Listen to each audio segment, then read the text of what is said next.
Os alunos, boa noite a todos, minha saudação. Vamos começar a nossa aula de hoje, cuja temática a ser abordada é intitulada A Sucessão Testamentária.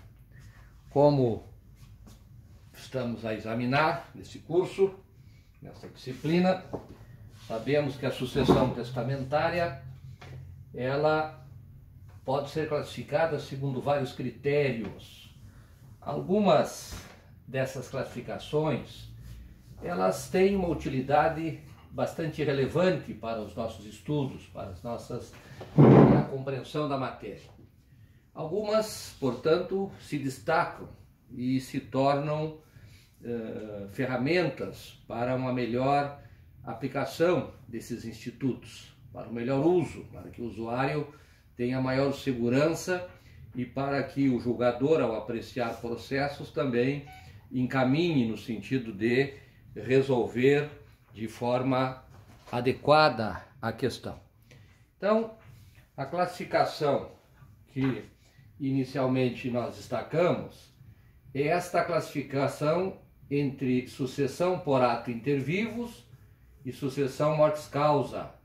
A sucessão por ato inter vivos, nós vimos, ocorre naquelas situações em que os indivíduos, exercendo a sua autonomia da vontade, ou em situações até em que possa haver uma decisão de transmissão obrigatória patrimonial, os envolvidos na transmissão patrimonial estão vivos.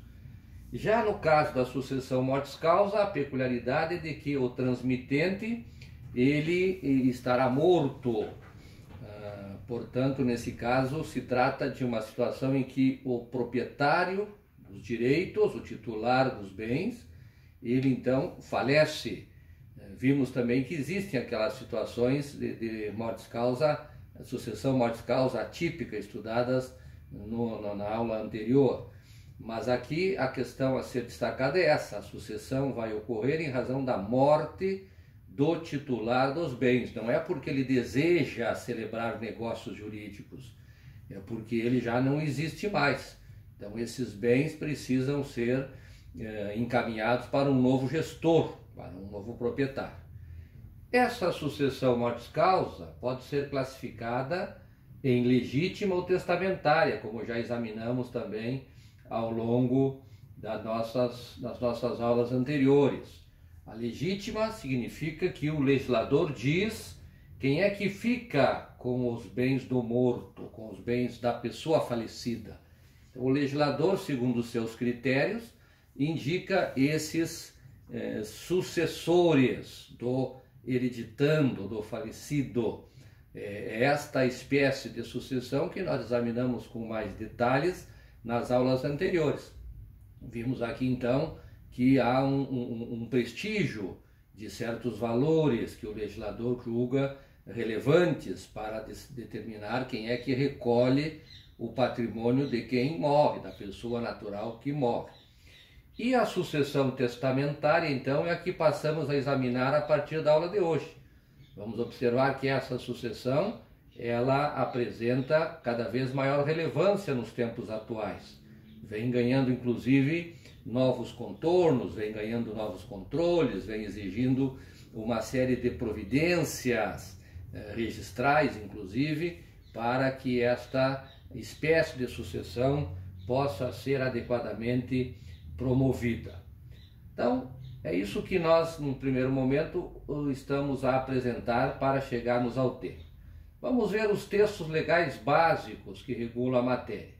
Temos aqui, então, regras no direito material, no Código Civil, portanto, artigos 1857 e 1990, e artigos do CPC, Código de Processo Civil. São aqueles artigos básicos, aqueles artigos cardeais que devem ser lidos e entendidos e lembrados na hora que surge o problema, para resolvermos, para encontrarmos a saída jurídica nessas questões aqui reguladas por esse conjunto de artigos. Notem que ler os textos legais é uma necessidade imperiosa para quem estuda o direito. Nós temos que conhecer os nossos instrumentos legais, os comandos normativos e, claro, a interpretação dada a eles pelos intérpretes, que são os julgadores, que são os juízes, ao apreciarem os casos concretos que são demandados. Então, esses são os textos que eu indico a vocês para serem lidos. Teoria fundante desse tipo de sucessão. Aqui, então, rapidamente uma definição, um conceito. Trata-se de uma sucessão mortis causa cuja destinação da herança é regulada de forma total ou parcial pela vontade do autor da herança, expressa em um negócio jurídico denominado testamento ou codicilo. Vejam que então aqui o que temos é um tipo de sucessão na qual há um prestígio da vontade do titular dos bens, que em vida vai fazer disposições usando um instrumento jurídico próprio, adequado, constituído para este fim, e com isso então vai deixar impressa a sua vontade para que seja cumprida após a sua morte, após o seu passamento, o seu falecimento. Aqui vimos então que há uma certa, digamos, uma divisão aqui de vontades. A sucessão testamentária a respeitar a vontade do próprio transmitente, do proprietário dos bens, e a sucessão legítima a ser então expressa pela vontade do legislador. Uma questão importante que deve ficar presente e sabida e compreendida é de que é possível ocorrer tanto sucessão testamentária quanto sucessão legítima de forma simultânea. Quer dizer, ocorrerem as duas no mesmo inventário. Eu posso ter sucessão testamentária, seguindo ordens, portanto, do testador, e sucessão legítima, que vai então corresponder àquelas orientações do legislador, no mesmo inventário, na mesma morte, no mesmo processo de inventário. O conteúdo aqui pode ser visualizado em 5 módulos, que vão então orientar os nossos estudos. Um primeiro é compreender essa questão da sucessão testamentária, o que é os seus fundamentos, sua função, sua finalidade, sua importância, sua relevância, a sua origem, a sua gênese, como uma forma, um meio de prestígio do indivíduo, do sujeito que acumulou bens e que, portanto, ele deve, segundo se pensa aqui, nesta teoria, ter condições de dispor desses bens para depois da morte, decidir quem é que fica com os bens. Esta é a grande questão aqui discutida. Se o indivíduo, mesmo morto, ele pode ainda assim determinar quem vai recolher os seus bens. E é isso que nós vamos examinar com mais vagar na aula de hoje. Depois, os instrumentos jurídicos que são então formatados para isso. Nós vamos examinar basicamente o testamento, que é o negócio jurídico que se volta para essa finalidade, e também o codicilo, que é uma espécie também de testamento mais simplificado, com menos exigências formais e que, portanto, também tem restrições quanto às possibilidades de dispor por via do codicilo. Então, os instrumentos jurídicos implicam em saber o que eu uso para que esta vontade do falecido possa ficar impressa e depois ser cumprida na sequência após a sua morte. Também um módulo que examina as disposições testamentárias, aquilo que pode ser posto num testamento, como é que deve ser construída a disposição ou cláusula testamentária. Vamos ver que aqui aparecem restrições quanto a quem pode ser o titular, a questão também da forma como se faz a disposição, como se constrói, uma série de cuidados devem ser aqui seguidos. Também vamos falar sobre o legado. Na verdade, aquela disposição que institui um determinado benefício específico para um legatário. Então nós temos a figura do legante e a figura do legatário, que vai ser então aqui previsto pelo legante, por via dos instrumentos jurídicos então que nós vamos apontar e vamos estudar. Vai haver então essa transmissão específica uma sucessão a título daí singular, porque é um bem específico que será indicado ou para ser transmitido aos herdeiros instituídos. E finalmente o módulo da execução do testamento, que é então aquele momento em que se vai prestigiar de forma concreta a vontade do testador. De nada adianta ter um instrumento que depois, na hora de ser cumprido, ele é esquecido, é engavetado, é rasgado, é simplesmente desprezado. Então a execução também tem toda uma organização que vai prestigiar que se dê validade, concretude à vontade do testador. Nós vamos então examinar esse módulo num momento próprio também aqui nas aulas a partir desse bimestre. O título 3 do livro 5 do Código Civil, que trata então da sucessão testamentária, apresenta essa estrutura. Veja, nós temos sucessão testamentária, que é o título, né, 3, e temos vários capítulos, são 14 capítulos tratando da matéria, várias regras, portanto, que devem ser examinadas, compreendidas, e é o que faremos nas nossas aulas a partir de agora, até encerrarmos então essa temática. Aqui uma série de regras sobre como é que o testamento deve ser promovido, a questão da capacidade daquele que pretende fazer o testamento, a questão da forma que se pode utilizar, o codicilo também como uma maneira mais simplificada de dispor, testamentos chamados especiais, que têm um uso muito reduzido, praticamente não são utilizados, mas eles constam aqui do Código por uma questão histórica. As disposições testamentárias, que nós então falamos, vamos examinar as restrições aqui previstas, a questão dos legados e também os aspectos regulatórios dessas cláusulas. O direito de acrescer, que corresponde aproximadamente ao direito de representação, lá na sucessão legítima, a questão da substituição, que é quando então o testador vai prever situações em quem é que ele quer que seja chamado, na hipótese daquele primeiro não poder receber a herança que lhe foi deixada, a possibilidade de deserdar herdeiros legítimos necessários. Quando ocorrer disposições testamentárias excessivas, temos a regra da redução, e aqui a revogação e o rompimento como situações que levam à inexecução. E finalmente a figura do testamenteiro, que é aquele que é responsável por executar o testamento. Então eis aí o conteúdo do Código Civil tratando da matéria. Vamos aqui para o item 2.2, um breve comentário sobre os aspectos históricos da sucessão testamentária. Vocês sabem que a história do direito é uma disciplina deveras importante para aquele que quer ter uma base cultural mais sólida, uma compreensão, portanto, mais qualificada do direito. E aqui nós estamos a ver que a sucessão testamentária não é uma criação do mundo moderno, do mundo medieval, do mundo contemporâneo. É algo que se encontra naqueles textos legais mais antigos, lá nas experiências bem recuadas na linha histórica.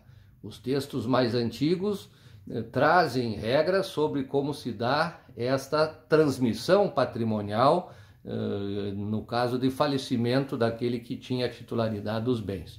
Já entre os mesopotâmicos, os egípcios, os indianos, os chineses, vamos encontrar regras que preveem como é que se dá a transmissão daqueles bens que pertenciam à pessoa falecida. É importante observar que a sociedade solidária ela vai prestigiar o grupo que se mantém unido para enfrentar as diversidades da vida. Já a sociedade individualista ela vai ter regras que prestigiam o próprio titular dos bens. Vejam que no caso atual do mundo contemporâneo há uma mescla desses dois interesses, porque nós vimos que a sucessão legítima ela na realidade expressa aquela visão que se tem de solidariedade entre um grupo mínimo que o indivíduo participa, que é o grupo familiar. Mas ainda assim, o que estamos vendo agora, nessa aula de hoje, inclusive, é que há também espaço para a vontade do indivíduo, para que ele delibere sobre quem deve ficar com seus bens. Então, o que observamos é que ao longo da linha histórica há esse conflito entre uma visão solidária e uma visão individualista. E é isso que está sendo a todo momento questionado e trazendo embates e gerando novas formas de se tratar a matéria. Também observamos ao longo da linha histórica uma preferência inicialmente pela linha masculina, quer dizer, os homens são prestigiados no sentido de recolher patrimônio, a mulher é direcionada a uma posição de submissão. Não é sempre assim. Há registros no Egito de que lá a família era igualitária.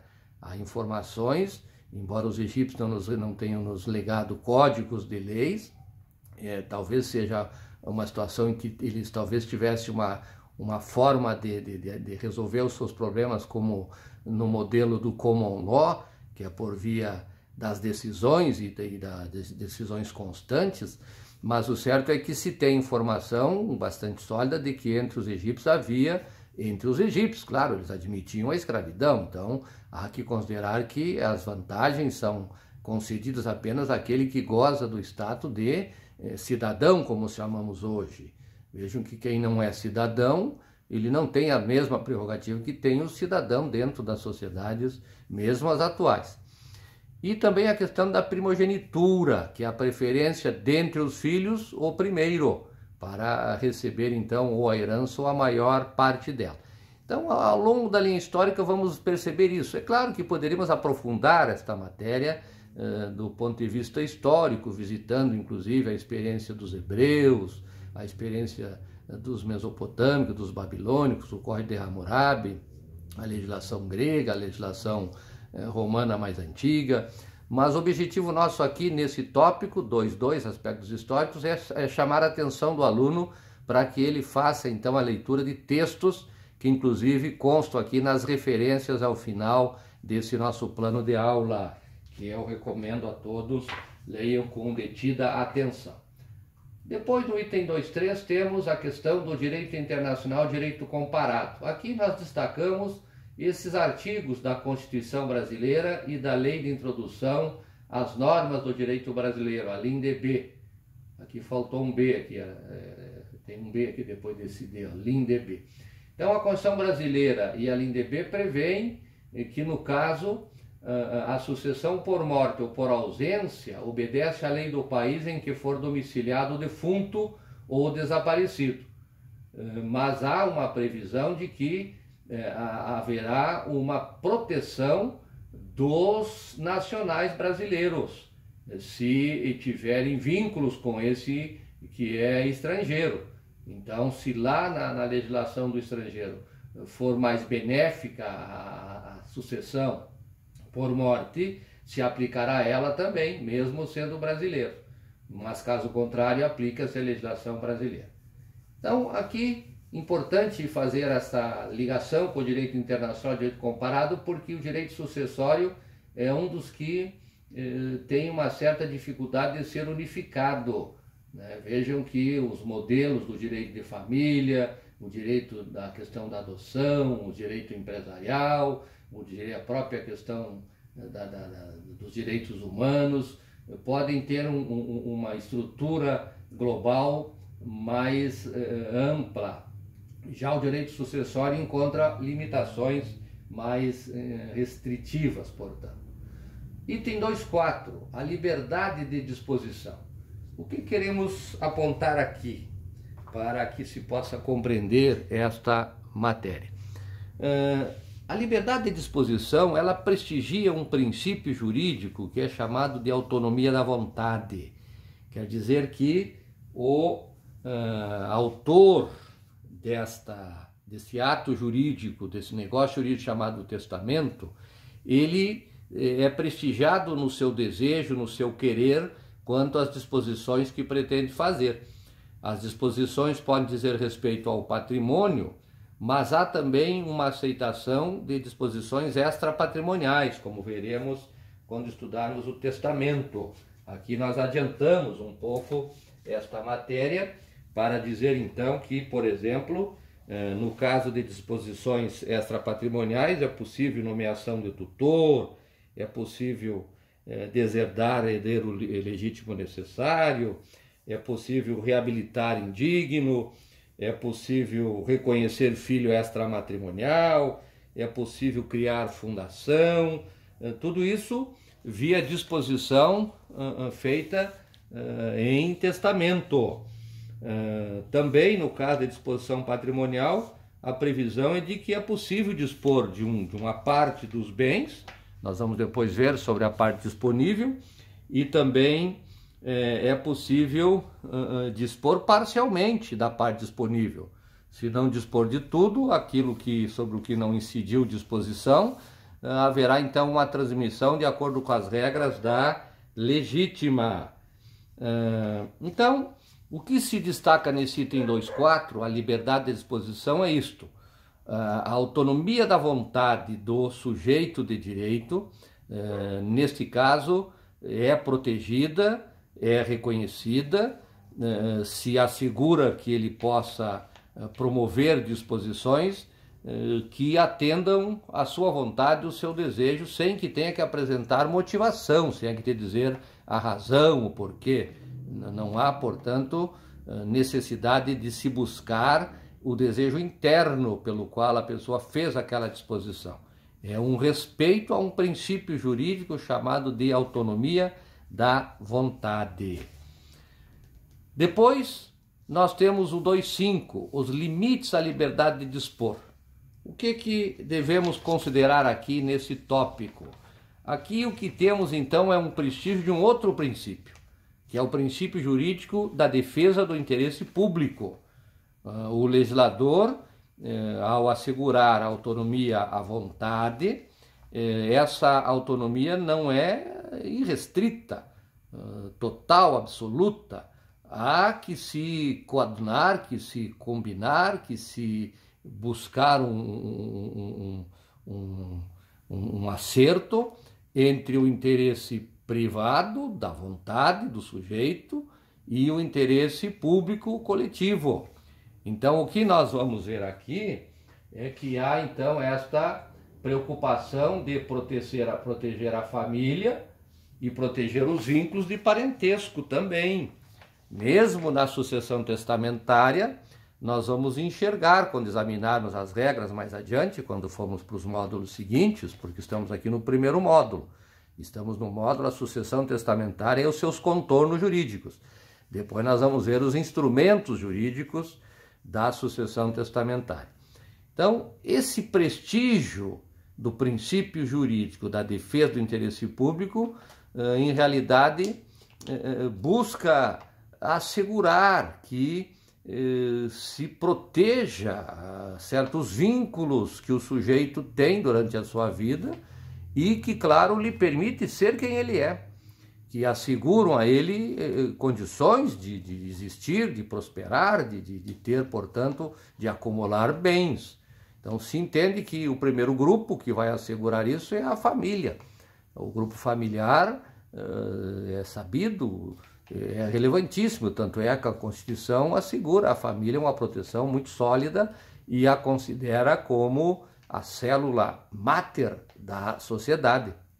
Embora sabemos também que há um comportamento, às vezes, dos indivíduos sem esta preocupação de proteção adequada da família. Mas a legislação já incorporou isso, pelo aprendizado histórico e por esse conhecimento que se tem da evolução da organização humana, do mundo cultural humano. E a proteção dos vínculos de parentesco também da mesma linha. As pessoas com as quais o sujeito tinha vínculo de parentesco, seja parentesco consanguíneo ou aquele parentesco que ele deriva de outras formas, mas que vai ter a mesma proteção, também limitam a liberdade de disposição. E, claro, existem outras circunstâncias, como também a questão dos aspectos formais, a questão da proteção também de outras relações, como, por exemplo, não poder beneficiar concubina, não poder prestigiar aquele que eventualmente tenha feito o testamento, Então, há uma série de outros limites que nós vamos examinar, mas o que temos que destacar aqui é esta ideia de que são dois princípios que são, de alguma maneira, equilibrados, para que se possa, então, promover essa sucessão testamentária e compatibilizando, então, essas duas visões de que se deve garantir ao sujeito um espaço de manifestação da sua vontade, mas, ao mesmo tempo, há que se assegurar proteção àqueles interesses que são interesses coletivos, que são interesses públicos. Avançando, nós vamos, então, para o item 2.6, o cálculo da parte disponível. O que vamos examinar aqui? A parte disponível, ela é a oposição da parte da legítima.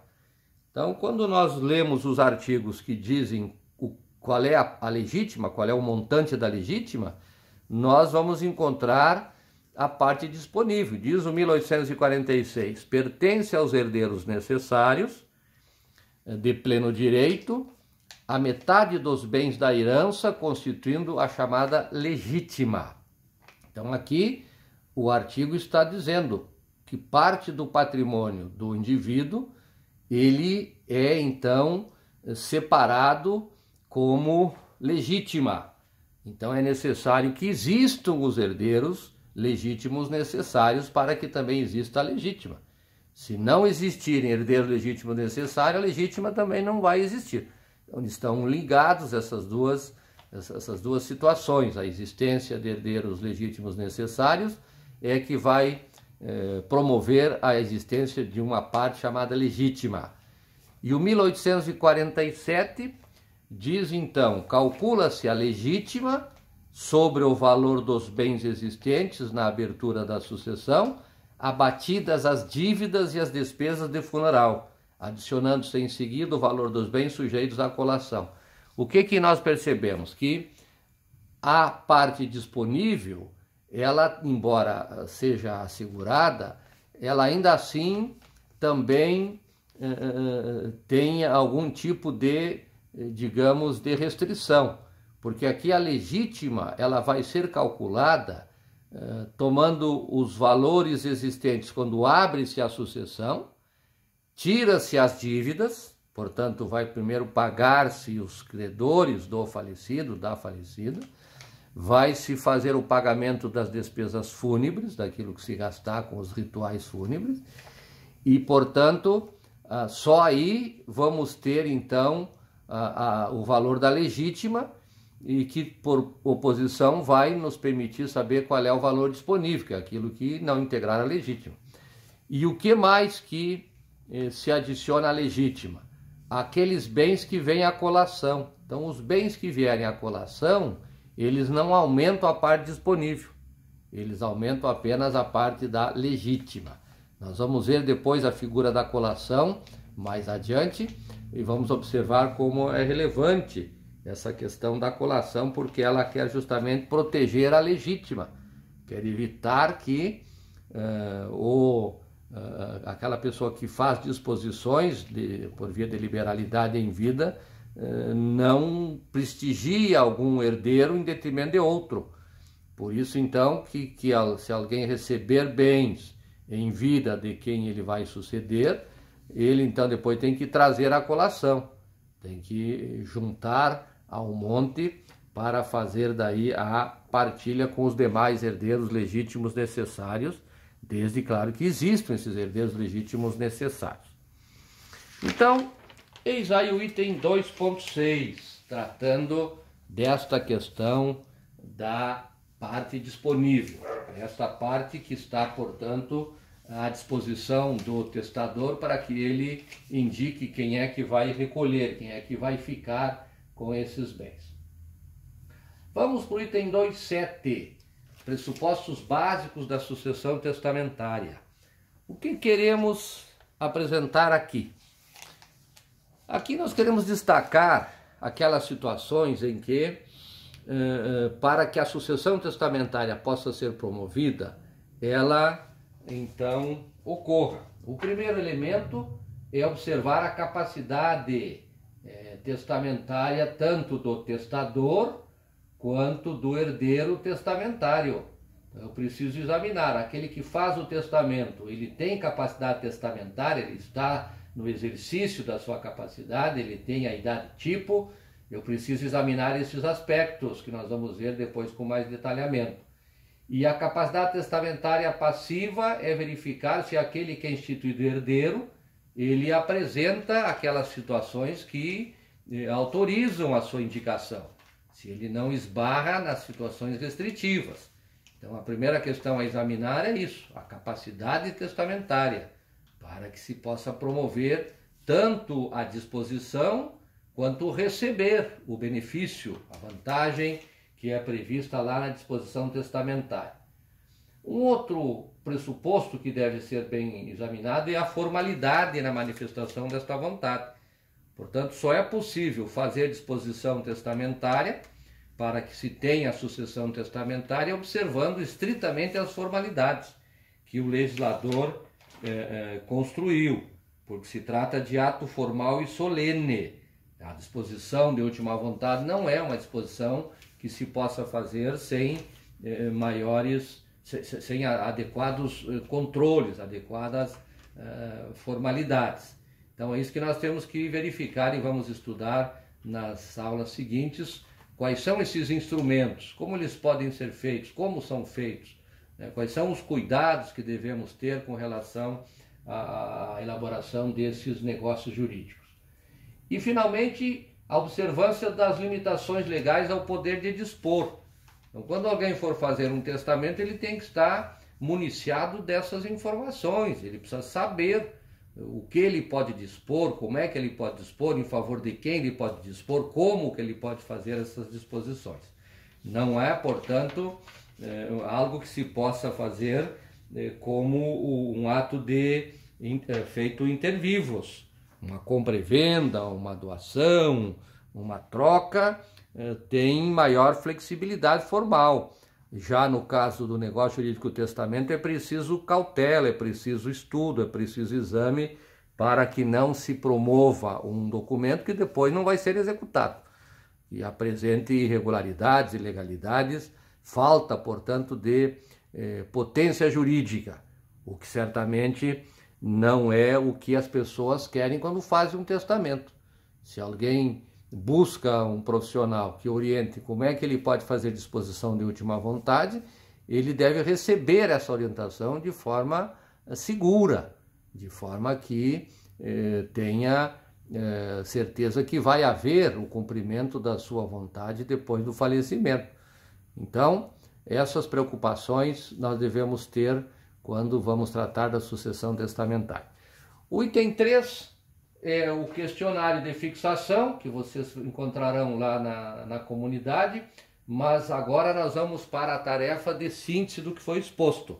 Então vocês podem, inclusive, utilizar também o capítulo do manual que nós indicamos, do manualista, que trata da sucessão testamentária. Podem também buscar esses artigos que eu indico aqui nas referências sobre esta matéria. Vocês podem acessar via internet esses materiais e podem então fazer esta leitura mais detalhada e fazer a síntese no máximo até 15 linhas e postar lá no nosso fórum da aula de hoje. Depois então devem acessar o questionário, que também já está disponibilizado, e ao final iniciamos o estudo do caso concreto, do caso real, que tem um prazo até o final da semana para ser postada a síntese no nosso fórum de estudo de casos.